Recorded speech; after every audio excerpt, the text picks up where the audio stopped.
नमस्कार दोस्तों, आज हम भूकंप से रिलेटेड 100 प्रश्नों के बारे में डिस्कस करेंगे जो आपके कॉम्पिटिटिव एग्जाम की दृष्टि से बहुत ही उपयोगी है। बढ़ते हैं पहले प्रश्न की ओर। दोस्तों सारे प्रश्न वन लाइनर फॉर्मेट में होंगे। पहला प्रश्न है हमारा, भूकंप विज्ञान को क्या कहते हैं? भूकंप विज्ञान को सिस्मोलॉजी कहा जाता है। भूकंप की तीव्रता किस पैमाने से मापी जाती है? रिक्टर पैमाने, रिक्टर स्केल से भूकंप की तीव्रता मापी जाती है। रिक्टर पैमाना किसने बनाया था? ये चार्ल्स फ्रांसिस रिक्टर के द्वारा बनाया गया था। रिक्टर पैमाने की अधिकतम सीमा कितनी है? दोस्तों रिक्टर पैमाने की अधिकतम सीमा 9 तक की है।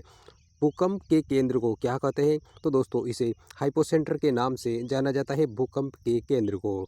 नेक्स्ट अगला छठा प्रश्न, पृथ्वी की सतह पर भूकंप का सीधा स्थान क्या कहलाता है? दोस्तों इसे एपिसेंटर कहते हैं। पृथ्वी की सतह पर भूकंप का जो सीधा स्थान होता है उसे एपिसेंटर के नाम से जाना जाता है। भूकंप तरंगों का अध्ययन किस यंत्र से किया जाता है?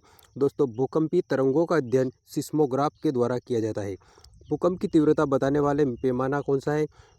भूकंप की तीव्रता बताने वाले पैमाने का नाम दोस्तों मोमेंट मैग्नीट्यूड स्केल है। क्या नाम है उसका? मोमेंट मैग्नीट्यूड स्केल के नाम से जानते हैं भूकंप की तीव्रता बताने वाले पैमाने को। और तरंगों का अध्ययन सिस्मोग्राफ के द्वारा किया जाता है। भूकंप की तीव्रता बताने वाला पैमाना कौन सा है? तो दोस्तों तीव्रता बताने वाला पैमाना मर्केली पैमाना के नाम से भी जाना जाता है इसे। अगला दोस्तों, मर्केली पैमाने की सीमा कितनी है? दोस्तों इसकी 1 से 9 तक की सीमा है। मर्केली पैमाने की सीमा कितनी है? 1 से 9 तक। अगला प्रश्न, सिस्मोग्राफ का आविष्कार किसने किया था? दोस्तों सिस्मोग्राफ जो है इसका आविष्कार जॉन मिल ने किया था। जॉन मिलने ने किया था सिस्मोग्राफ का आविष्कार। भूकंप तरंगे कितने प्रकार की होती है? दोस्तों ये 3 प्रकार की तरंगे होती है। पहली जो है प्राथमिक तरंग, इसे पी वेव्स के नाम से जानते हैं। दोस्तों ये अनुदैर्घ्य तरंग कहलाती है। द्वितीय तरंग एस वेव्स होती है जो अनुप्रस्थ होती है। और सतही तरंगे कहाँ चलती हैं दोस्तों? तो ये सतही तरंगे पृथ्वी की सतह पर चलती है। सतही तरंगे कहाँ पर चलती है? पृथ्वी की सतह पर चलती है। 16वां प्रश्न, कौन सी तरंग सबसे तेज चलती है? दोस्तों पी वेव्स की जो तरंग है ये सबसे तेज चलती है। कौन सी तरंग सबसे विनाशकारी होती है? तो दोस्तों सतही तरंगे जो होती है प्रकृति की, ये सबसे विनाशकारी होती है। पी वेव्स ठोस द्रव दोनों में चल सकती है। दोस्तों ये दोनों में चल सकती है, ठोस में भी चल सकती है और द्रव में भी चल सकती है। एस वेव किस में नहीं चलती है? तो दोस्तों ये लिक्विड यानी द्रव में नहीं चल सकती है। भूकंप का सबसे ज़्यादा प्रभाव कहाँ देखने का मिलता है? तो दोस्तों एपी सेंटर पर इसका सबसे ज़्यादा प्रभाव होता है। नेक्स्ट अगला, भूकंप की गहराई कितनी होती है? दोस्तों भूकंप की गहराई 0 किलोमीटर से लेकर 700 किलोमीटर तक की गहराई हो सकती है भूकंप की। उथला भूकंप किस गहराई तक होता है? दोस्तों उथला भूकंप 70 किलोमीटर तक की गहराई का उथला भूकंप कहलाता है। मध्य भूकंप किस गहराई तक होता है? तो मध्य भूकंप 70 से 300 किलोमीटर का एरिया का मध्य भूकंप कहलाता है। गहरा भूकंप किसे कहते हैं? तो दोस्तों 300 से 700 किलोमीटर की गहराई वाले को गहरा भूकंप कहते हैं। दोस्तों सबसे अधिक विनाशकारी भूकंप कौन से होते हैं? तो दोस्तों उथले भूकंप होते हैं। कौन से? उथले भूकंप होते हैं जो परपटी से लगभग 70 किलोमीटर की गहराई तक होते हैं। नेक्स्ट अगला दोस्तों, भारत में भूकंप का अध्ययन कौन करता है? तो दोस्तों भारत में भूकंप का अध्ययन करने के लिए भारतीय भूकंप विज्ञान संस्थान जो कि शिलांग में स्थित है ये करता है। भारत में भूकंप की निगरानी कौन करता है? तो दोस्तों भारतीय मौसम विभाग जो है ये भारत में भूकंप की निगरानी करता है। भारत का सबसे बड़ा भूकंप कब आया था? दोस्तों भारत में सबसे बड़ा भूकंप 1950 में असम राज्य में आया था। 1950 असम भूकंप की तीव्रता कितनी थी? दोस्तों ये सबसे अधिक 8.6 रिक्टर पैमाने का भूकंप आया था। 2001 का प्रसिद्ध भूकंप कहाँ पर आया था? तो दोस्तों ये भुज गुजरात में आया था। बहुत ही विनाशकारी भूकंप आया था। 2001 में आया था ये भूकंप। कहाँ पर? गुजरात में भुज नामक स्थान पर। नेक्स्ट अगला प्रश्न, भुज भूकंप की तीव्रता कितनी थी? दोस्तों जो गुजरात में भूकंप आया था भुज, उसकी तीव्रता कितनी थी? तो 7.7 इसकी तीव्रता थी। 1934 का बड़ा भूकंप कहाँ आया था? दोस्तों बिहार और नेपाल के क्षेत्र में 1934 का सबसे बड़ा भूकंप आया था। बिहार नेपाल भूकंप की तीव्रता कितनी थी? तो दोस्तों 8.4 इसकी तीव्रता थी। 2005 का भूकंप कहाँ आया था? दोस्तों जम्मू कश्मीर में 2005 में एक विनाशकारी भूकंप आया था। जम्मू कश्मीर का जो भूकंप की तीव्रता थी वो कितनी थी? तो वो 7.6 थी। नेक्स्ट 2015 का भूकंप कहाँ आया था दोस्तों? 2015 में नेपाल में भूकंप आया था। नेपाल में 2015 में जो भूकंप आया था उसकी तीव्रता 7.8 थी। सुनामी का मुख्य कारण क्या होता है दोस्तों? भूकंप के आने की वजह से समुद्री पानी हलचल होती है, उसी कारण दोस्तों लहरें उत्पन्न होती है। सुनामी का मुख्य कारण होता है भूकंप। तो दोस्तों समुद्र के नीचे के क्षेत्र में अगर भूकंप आता है तो सुनामी प्रकट होती है। इससे तटीय इलाकों पर विनाश का होने की संभावना रहती है। सुनामी शब्द किस भाषा से लिया गया दोस्तों? ये जापान से लिया गया, जापानी भाषा से लिया गया। सुनामी का अर्थ क्या होता है दोस्तों? बंदरगाह की लहर। क्या सुनामी का अर्थ क्या होता है?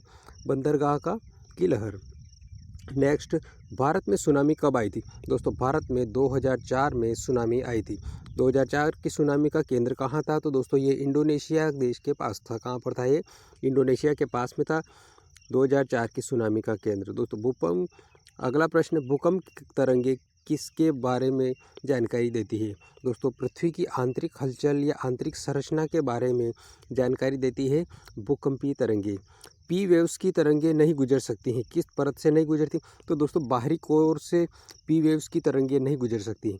एस वेव की तरंगे कहाँ से नहीं गुजर सकती है? तो ये बाहरी कोर से एस वेव की तरंगे भी नहीं गुजर सकती है।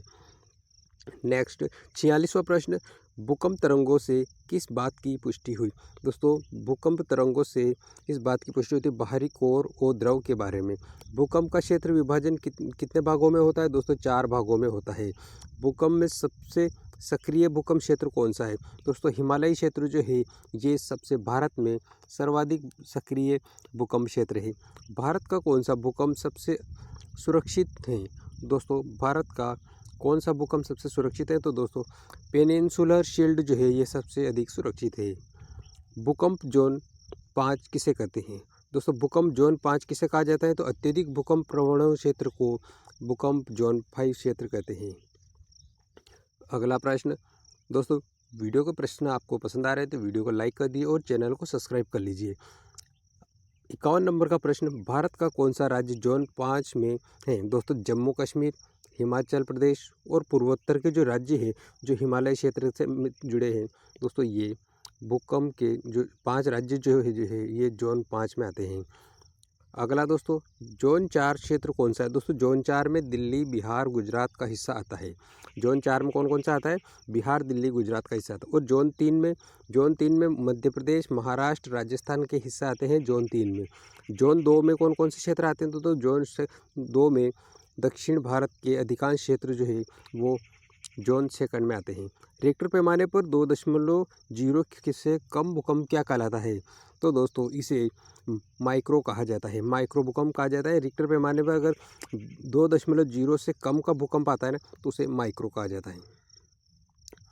नेक्स्ट, अगला प्रश्न है हमारा दोस्तों, 2.0 से 4.9 तक भूकंप तीव्रता वाला भूकंप मामूली भूकंप होता है। 2.0 से 4.9 तक का एक मामूली भूकंप कहलाता है। 5.0 से 5.9 तक का मध्यम भूकंप कहलाता है। क्या कहते हैं इसे? मध्यम भूकंप।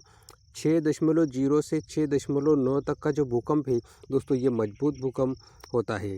और 7.0 से 7.9 तक का जो भूकंप तीव्रता वाला भूकंप होता है ये बड़ा भूकंप होता है, विनाशकारी। 8.0 और उससे अधिक 9 तक का जो भूकंप होता है दोस्तों उसकी तीव्रता वाला भूकंप महान, इसे ग्रेट भूकंप कहा जाता है। अगला प्रश्न, सबसे तेज भूकंप तरंग किस गति से चलती है? सबसे तेज भूकंप की गति दोस्तों 6 से 7 किलोमीटर प्रति सेकंड के हिसाब से चलती है, सर्वाधिक तेज गति। एस वेव की औसत गति कितनी होती है? एस वेव की गति दोस्तों 3 से 4 किलोमीटर प्रति सेकंड के हिसाब की होती है। सतही तरंगों की गति कितनी होती है? दोस्तों सतही तरंगों की गति 2 से 3 किलोमीटर प्रति सेकंड की होती है। अगला प्रश्न, भूकंप तरंगों को रिकॉर्ड करने वाले चार्ट को क्या कहते हैं? दोस्तों भूकंप की जो तरंग है उनके तरंगों को रिकॉर्ड करने वाले चार्ट को सिस्मोग्राफ कहते हैं। सिस्मोस शब्द किस भाषा से है? तो दोस्तों सिस्मोस शब्द ग्रीक भाषा का शब्द है। नेक्स्ट, अगला प्रश्न, सिस्मोस का अर्थ क्या होता है? दोस्तों सिस्मोस का अर्थ होता है हिलना डुलना। भूकंप आने का सबसे बड़ा कारण क्या होता है? तो दोस्तों टेक्टोनिक प्लेट, जो पृथ्वी की आंतरिक प्लेटें हैं उनमें हलचल होना, उनमें गति होना। टेक्टोनिक प्लेट की थ्योरी किसने दी थी? तो दोस्तों अल्फ्रेड वेगनर के द्वारा टेक्टोनिक प्लेटों के बारे में थ्योरी दी थी था। तो ये दोस्तों 1960 के दशक में प्लेट विवर्तनिक सिद्धांत आया था। भूकंप का अध्ययन क्यों जरूरी है? दोस्तों भूकंप का अध्ययन इसलिए जरूरी है क्योंकि आपदा प्रबंधन और संरचना निर्माण के लिए भूकंप का अध्ययन जरूरी है। नेक्स्ट अगला प्रश्न दोस्तों 71 नंबर का प्रश्न, कौन सा देश सबसे अधिक भूकंप प्रभावित है? दोस्तों दुनिया में जापान में सर्वाधिक मात्रा में भूकंप आते हैं, इसलिए जापान सर्वाधिक भूकंप से प्रभावित देश है। जापान को क्या कहते हैं दोस्तों? तो भूकंपों का देश के नाम से भी जाना जाता है जापान को। कौन सी जगह विश्व की सबसे अधिक भूकंप प्रवण है? तो दोस्तों प्रशांत महासागरीय क्षेत्र जो है इसे रिंग ऑफ फायर के नाम से जाना जाता है। यहाँ पर सर्वाधिक भूकंप देखने को पाए जाते हैं। रिंग ऑफ फायर में कितने प्रतिशत भूकंप आते हैं? तो दोस्तों लगभग 75% भूकंप जो है दुनिया के वो रिंग ऑफ फायर में ही आते हैं, जो कि प्रशांत महासागरीय क्षेत्र में। भूकंप की ऊर्जा किस रूप में निकलती है? दोस्तों भूकंप की ऊर्जा सिस्मिक तरंगों के रूप में निकलती है। किस रूप में निकलती है? सिस्मिक तरंगों के रूप में भूकंप की ऊर्जा निकलती है।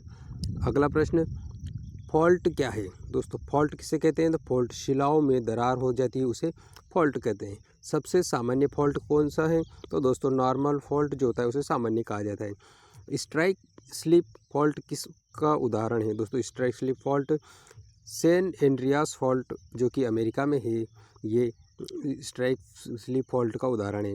भारत में प्रमुख फॉल्ट लाइन कौन सी है? दोस्तों कच्छ की जो फॉल्ट लाइन है ये भारत की एक प्रमुख फॉल्ट लाइन है।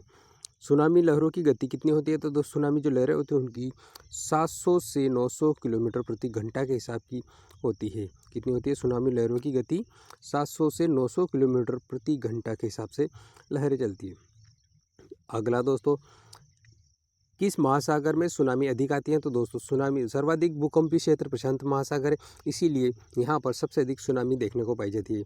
अगला प्रश्न है दोस्तों, कौन सा भारत में सुनामी चेतावनी केंद्र कहाँ पर है? दोस्तों भारत में सुनामी चेतावनी केंद्र हैदराबाद में स्थित है। कौन सा संगठन भूकंप से संबंधित कार्य करता है? दोस्तों भूकंप से संबंधित कार्य कौन करता है? तो UNDRR जो है ये भूकंप से संबंधित कार्य करता है। भूकंप आने से पहले चेतावनी कितनी मिल सकती है? दोस्तों कुछ सेकंड में चेतावनी मिलती है। किस तकनीकी से भूकंप की पूर्व चेतावनी मिल सकती है? तो सिस्मिक नेटवर्क जो इसके माध्यम से भूकंप आने से पूर्व चेतावनी मिल जाती, पर दोस्तों कुछ सेकंड पहले होती है ये घटना, इसलिए इसका उपाय नहीं हो पाता है। नेक्स्ट अगला प्रश्न दोस्तों 86 नंबर का प्रश्न, भूकंप की ऊर्जा की माप किससे होती है? दोस्तों भूकंप की ऊर्जा की माप किससे होती है? तो दोस्तों सिस्मिक मिमोंट से होती है। किससे होती है भूकंप की ऊर्जा की माप? सिस्मिक मिमोंट के द्वारा। शेडो जोन किससे बनता है? दोस्तों शेडो जोन भूकंपी तरंगों के अपवर्तन के द्वारा बनता है। एस वेव शेडो जोन कितने डिग्री से शुरू होता है? तो 103 से 180 डिग्री तक 103 से 180 डिग्री से शुरू होता है। पी वेव शेडो कितने डिग्री पर होता है? तो दोस्तों 103 से 142 डिग्री पर। शेडो जोन में क्या पता चलता है? दोस्तों शेडो जोन में पृथ्वी के कोर की संरचना जो होती है उसके बारे में पता चलता है शेडो जोन से। अगला प्रश्न, भूकंप से अधिक प्रभावित कौन होता है? दोस्तों भूकंप से सबसे अधिक प्रभावित कौन होता है? तो दोस्तों मानव बस्तियां जो कि दलदली इलाकों में होती हैं और भूकंप से इमारतें गिरना और कई प्रकार की हानि होती है। भूकंप से बचाव के लिए क्या जरूरी है? दोस्तों भूकंपरोधी इमारतें बनाना अनिवार्य है। भूकंप के समय सबसे सुरक्षित स्थान कौन सा होता है?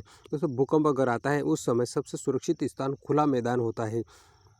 यदि इमारत में हो तो शरण कहाँ ले? यदि अगर आप इमारत के अंदर हो तो आप मजबूत टेबल या बीम के नीचे खड़े रहे। भूकंप आने पर सबसे पहले क्या बंद करना चाहिए? तो बिजली और गैस बंद कर देना चाहिए यदि अगर भूकंप आते हैं तो। अगला प्रश्न, भूकंप का ज़्यादा खतरा किन इमारतों को होता है? दोस्तों जो ऊंची और कमज़ोर इमारतें होती हैं इनको सबसे अधिक भूकंप का सामना झेलना पड़ता है। भूकंप से नदियों के प्रवाह में क्या परिवर्तन होता है? दोस्तों इनकी दिशा बदल सकती है नदियों के जल की। भूकंप के अध्ययन में किस प्रकार का डेटा प्रयोग होता है? दोस्तों सिस्मिक डेटा प्रयोग होता है भूकंप के अध्ययन में। अगला प्रश्न, भूकंप मापने वाले स्टेशन को क्या कहते हैं? सिस्मिक स्टेशन कहा जाता है भूकंप मापने वाले स्टेशन को।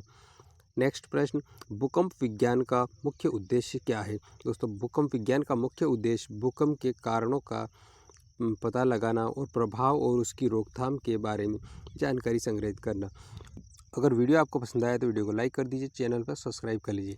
मिलेंगे अगले वीडियो में इसी प्रकार की जानकारी के साथ, तब तक के लिए आपको बहुत बहुत धन्यवाद।